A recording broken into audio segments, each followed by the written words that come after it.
Shalom, shalom, bien-aimé dans le Seigneur. Na méditation, na biso, na après-midi, à l'élo, potoko, na partage. Toko bon de la Père éternel, toko misio, to pamboli kombo na yo, to pamboli kibo santo na yo, mokondi na bakondi, mokokis na bilaka. Saint-Esprit, soit contrôle du début à la fin. To bébi signor, soit bokese na kombo na Yesu Masia. Merci Seigneur Jésus. Accompagne-nous. Partage à l'élo, yo, lobe la biso. Amen. Shalom, bien-aimé dans le Seigneur. Na méditation na biso ya tongo na lelo na après-midi ya lelo toke kaka place wana tosuka ki na Lévitique totanga ki 21 mais so toketi na se Lévitique 21 ezolobaka eloko moko ndenge Yesu bane kopesa ba instruction na ye epa ya bato oyo babengamaki ba prêtre o lelo tozobenga bango ba pasteur ba évêque ba évangéliste tout consort. Donc voilà boyokaki oyo yokaki te alanda oyo totiaki siko tozotanga na 22 nzamba lobi na biso nini Lévitique 22 verset 1. Éternel dit à Moïse, nzamba lobi na Moïse, parle à Aaron, loba na Aaron et ses fils na bana na ye de ces cas où ils doivent s'abstenir des offrandes saintes et que me consacrèrent les Israélites afin de ne pas déshonorer mon saint nom. Alobi yebisa nani yebisa Aaron na bana na na sujet ya offrande ndenge nini bakoki kosala po eke ba déshonorer kombo na ngate. Je suis l'Éternel nazali libela na libela dit l'air lobela bango au fil de génération, mikolo na mikolo, chacun de vos descendants qui s'approchera des offrandes saintes. Mutunyon so ba descendant na bino mikolo na mikolo oyo akopusana na ba mbeka o ezali o epetolami que les Israélites consacrèrent à l'Éternel oyo Israélites ezoke no tikela Éternel nzambe na biso ya bibele.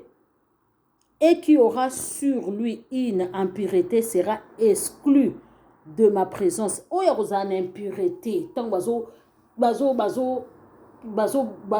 bomambeka po bande ko kata seri wana na Yesu Masia ya kite bande ko sala agneau bazai ko imolé agneau lelo tozana agneau na biso imolé sikoyo awa nzamba bandeki kopesa bango bandakisa alobi je suis l'Éternel alobi Moïse yebisa bango boye tangu bango baza koya kokila mbeka tangu bango baza kopusana po bakila mbeka il faut bapetolama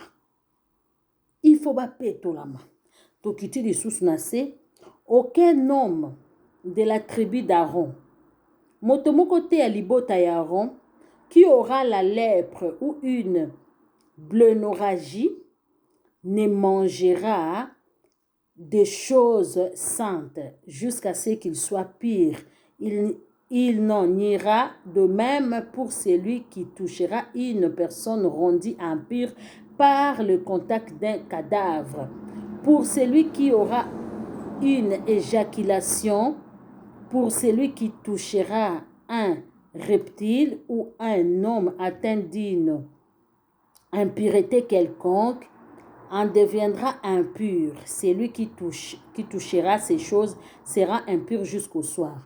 Donc bref, bande kolanga abomoni nzambe azoyebisa bana na Israël surtout awa abande kopesa ba prêtre o baza ba pasteur na biso na tango lelo tokende bala moko po toza na tamingi te ba pasteur lo ndenge nini bakoki kotambola lelo tozomona ba pasteur ebele baza ko déshonorer baza ko bima libanda ya liloba au point baza koloba eke bosala ka obiso to te ya bino mais bosala obiso tozo sala te non balobi muto azako déjà pasteur tango balobi au commencement était la parole était avec Dieu, la parole était Dieu lui-même, la parole s'est fait chair lilobelati nzoto ekiti nana ngo akitaki Yesu Masia offrande babi yenda zambe kamotu ya nzambe la parole de Dieu. Tant que vous avez na chair, to benga chair, place ba pasteur ba teyaka. Yo wana oyo kote ya maloba ya nzambe, mais outi ko sale kobo pasteur. Outi ko langwa. Outi na makambo salite. ale yo wana oye kotumba mbeka ntango yo ozwaka koprêcher la parole de Dieu bato mibakasa kotumba mbeka eza mabonzi ata toyaka kotya mbongo te. Offrande, l'agneau qui était immolé était la parole de Dieu qui s'est fait chair. Ye wana liloba nzambo elataki nzoto yango nde azalaki immolé. Yango wanda offrande balobi ozali mbeka oyo tobonzeli nzambe ozali mbeka. Mwana na pate nde azali mbeka. Mbeka ezali nini? Offrande. Offrande ya solo solo nzamba ndimaki ezalaki mwana na ye. Yango azoloba alingaki ni sacrifice ni holocauste mais a formé mwana na ye corps. Siko tango biso toza koteya liloba na nzambe oyo ezali na nzela ya molimo mosantu. Bible bi c'est poussé par l'esprit que les hommes ont parlé de la part de Dieu. Tango yo za koteya liloba nzambe il faut vraiment opetolama. Tant que ya liboso ya peuple de Dieu, ezatene tozo sa ba partage. Oui, nde po sa ba partage, il faut petolama. Mais oyo tozo lobela maman motu ya bandoko lobela Aaron. Aaron abandaki ko lakisa na descendance na ye. Donc si ko Aaron a descendance na ye pour le moment to ko tia ba pasteur, ba ancien de l'église, ba évangéliste. Bato nyonso yo baza na service sacerdotal, bato nyonso baza ko kamba. Il faut bazala vraiment digne. Yango Bible ezoba même diacre. Il akoki kozala jamais mobali ya basi mibale. Bana na epe faut bazala correct avant zala diacre. Et bongo boni pasteur. Mobateli na ba pate. Parce que Yesu bazo bengi mobateli pate, mobateli malamu. Ami kabaki mbeka pona ba pate ba bika biso. Pasteur pe yo oyo ondimi osala na mosala ya Yesu Masia. Yesu Masia bakini oyo alingi kolandanga ameme kulusu na ye. Ekulusu na yo ezali bandimi oyo baza na kati église. Yo il faut mikaba mbeka po bango babika. Mais tozo komona le contraire. Bana na nzambe nde baza komikaba mbeka po ba pasteur babika. Wana ekomi sikoyo makamu ekomi monde à l'envers. Ba pasteur ba généraliser te. Toyebi ke jeune ya solo ezakaka ya kolia te, jeune ya solo pe ezali oyo nzamba bi jeune asepelanga nango na Isaïe 58 si je me trompe pas 58. As jeune oyo toza ko s'abstenir na masumu. Awa Yesu alobi eloko moko, awa Bible ezoba sur eloko moko na Lévitique 22. L'Éternel a dit à Moïse, parle à Aaron. Nzambe alobi na Moïse, loba na Aaron et ses fils, na bananaye, des cas où ils doivent s'abstenir. Alobi et yebisa Aaron na bananaye ba ka oyo bango bakoki ko simba kate bakoki ko tambola lolenge moko te na batamokili. Babi ko s'abstenir, donc absence, mon absence eza na kati wana. Donc bino bakuta bino te. Place ba okuta batu na ba boîte de nuit bakuta bino te. Place ba okuta batu na milangwa na ekobo bakuta bino te. Alobi Aaron a descendance na ye mobimba. Ko s'abstenir et ko bake yo komi absent na makambu nyonso tu oya mabesa na makala mokili. Yo ko le basuteke angana obwaka Bible, so na bwaki Bible ma sœur okomona nga mabe, so na bwaki Bible mon frère te. Pasteur yo il faut s'abstenir. O longwa ba Bible na longwa kati na bango eza lokwa yo obomi nzoto na yo mikilimbeka pona musala oyo yo lingi ko sala. Yo obando ko prier pona ba pate na yo. Dans nos églises, te yo prier pona ba pate na yo. Yo zo koluka o se sanctifier o mona na kapeto na miso nzambe. Yo ozo luka ke yo pe ozo la moto moko olongwa pena na ba posa ya mokili et c'est o s'intéressera na ngo susute. O to lobite ke olata te olata mais elambe za susna impact te na bomo inao. Elambe zo jouer sous rôle te. Il faut ka kolata verset pour na dimanche. Il faut ka kolata sapato mobo. Yo koko sa su ki matu vite. Bo moninga ye boete. Yo koko sa su ko luka ba commerce minene te po o koma su ki riche ndenge nini po riche. Yesu abaki riche mbongo ebele me maraka mutu na ba folie. To mona ki ba Salomon nyonso. Tango ba koma ki da bozu ya koleka me maki Salomon ka na folie. Yango na suka asala ki cantique alobi vanité de vanité, tout est vanité, poursuite des vents. amonaki yango ekomi nango eloko pamba. Yango nomoni nzambe azoba osabstenir, olongwa na kati na bango. Ata na Apocalypse 12 biso sortez du milieu d'elle. Tobima na kati na bango. Tobima na kati na bango. Bible eloba na biso bongo tobima na kati na bango. Sortez du milieu d'elle. Aaron, où est là qui si pasteur? Où est là qui si pasteur? Bima na kati na bango.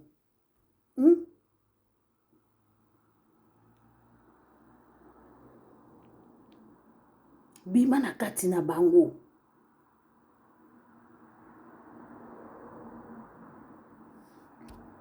Ok, dans le qui version en Apocalypse, na rotela bino mais eza batu mingi ba yebi. Bible ezolo ba to bima na kati na bango. Na sens nini? Ba pasteur nano. Bino pe faut utiliser verset wana. Il faut bima na kati ya mokili. Awa nzambe azoloba na Moïse ayebisa Aaron. Ya koki kotambola lolenge moko na bato mokili te. Parce que yo ozokende o sauver, osomo yango bazoba histoire oya aveugle azo conduire aveugle. Bango nyonso bako dinda na libulu. Soki pasteur to moto aza kotambuse tonga aza aveugle. Moto aza kotambuse tonga ye moko aza kotambola mabe. Aokwisa bato nyonso na moto. Aokende na bato nyonso na enfer. Eza pratiquement impossible que makambo yozo bimisa na monoko salela yango te ke mutu mususu aza pembeni no asalela yango. Toyebi ke biso nyonso to ba santo te kasi ba mona ta 50% ou 60% ya makambo. Bazo mona penda te sero asambela nzambe. Te frère o penza abongwama. Te pasteur o penza misala na ye eza kobeta ngonga. Bref, awa nzambe azolobela Aaron, atindi Moïse alobela Aaron abongwama penza ya solo. Nzambe azoluka bato bazaka lokolo moko na kati te lokolo moko libanda te. Tango zo telema liboso bana na ye, tango zo kamba ye azalaka ozo kamba bana na ye. Ndenga lobaki na Petelo o kombo Pierre, alobi Pierre pe me brebis. Yesu Masiya linga ko confier bana na ye na endroit sûr, na mutu sûr. Ko tia bana na ye na endroit sûr pe ko confier bango na mutu sûr. Alors soki oyeka kosala musala oyo ya nzambe pona mbongo kaka eza pasi yango tomoni évangile ya sikoyo ekomaka évangile ya mbongo yango moni nzambe bandeli koloba na Aaron keba s'abstenir na offrande sainte. Offrande sainte, Yesu babi quand Dieu t'a aimé le monde, il a envoyé sa parole. Quand Dieu t'a aimé le monde, sa parole il a envoyé son fils unique.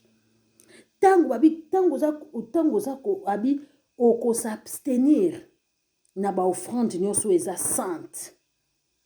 Oyo epesameli ngai. Donc ezalaki na mbeka moko bande kopesa ngo kaka pona nzambe. Donc ozali bonza oyo tobonzeli nzambe Yesu Masiya. Biso batamoki tobomaki ye anyo imole tobondi ye pa ya papa. Et puis ezalaki offrande moko où elle écrit le sang qui crie mieux que le sang d'Abel, le sang qui crie mieux que le sang d'Étienne. Makila na yebane ko ganga ko leka makila nyonso. Yangwana Yesu alimbisaki biso. Azoyebisa awa na ba pasteur azobenda bango matoyi. Eke botambola, bopetolama, botambola na boboma ba sentiment nyonso ya nzoto. Boko mapenza bato baza likolo moko na likolo nyonso mibale na kati. Ezala te boza tanto plutôt totangi Lévitique 22 totangi na verset 9. Ils respecteront mes commandements. Enfin, ils n'auront pas à supporter les conséquences de leurs péchés et ne mourront pas pour avoir profané les offrandes saintes. Je suis l'Éternel qui considère et qui les considère comme saints. Après le coucher du soleil, non, le 6 n'est pas comprendre. Celui qui touchera ces choses sera impur jusqu'au soir. Il ne mangera pas des offrandes saintes mais il lavera son corps dans l'eau. Oh, ceux qui muta sumo qui va payer, maman kambo ba nor sala ba interdiction, ceux qui muta simbiango. Alors, bazo pesa ndenge nini muta ko iko sala pour akoma pur et puis Nzambe a déclaré pur, mais pour gloire soit rendue à Dieu, siko mutu nyonso o ako se confier siko na Yesu Masia. O ako mi pesa na Yesu Masia, o ako azo luka akota pena o ya koti. Poto luka ko peto amadi jour au jour. Nzamba lobi mutu wana oya ko simba Yesu Masia. Oya ko simba mwana na pate mutu wana nda kozwa bolimbisi na masumu. Mutu wana nde Nzamba ko déclarer ye pire ya wazo benga biso ba santo na nzela ya Yesu Masia po ete makila o Yesu Masia so pa ki pona biso eza makila ya mutu ya Nzambe apambola biso.